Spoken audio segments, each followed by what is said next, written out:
Of Ahmednagar, आपल्या हक्काचा आवाज। साकूर तालुका संगमनेर येथे अल्पवयीन मुलीवर अत्याचार केल्याच्या व त्या पीडितेस आत्महत्येस प्रवृत्त केल्याच्या आरोपावरून अटकेत असलेल्या आरोपींचा संगमनेर पोलिसांनी रात्री साकूर येथे मुळशीपॅटर्न केला।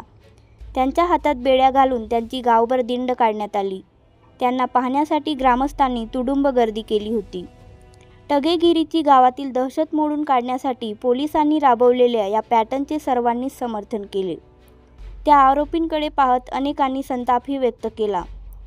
10वीच्या पेपरचे रिसीट काढण्यासाठी गावात गेलेल्या अल्पवयीन मुलीवर 29 फेब्रुवारीला साकूर येथील रुबाब पान शॉपमध्ये अत्याचार करून तिला आत्महत्येस प्रवृत्त केल्याप्रकरणी घारगाव पोलिसांनी मुख्य आरोपीसह त्याच्या साथीदारांना अटक केलेली आहे। तथापि अजूनही त्या घटनेविषयीचा संताप कमी होत नाही। ग्रामस्थ व तालुक्यातील नागरिकात याबाबत अजून प्रचंड चीड आहे। ग्रामस्थांचा हा रोष कमी करण्यासाठी आरोपी अटकेत असून त्यांना पोलीस कोठडीत ठेवण्यात आले आहे। याची स्थानिकांना खात्री पटावी म्हणून त्या आरोपींना गुरुवारी सायंकाळी पोलिसांनी साकूर येथे आणून त्यांची गावातून दिंड काढली। आरोपींना पाहण्यासाठी यावेळी हजारो नागरिकांनी मोठी गर्दी केली होती।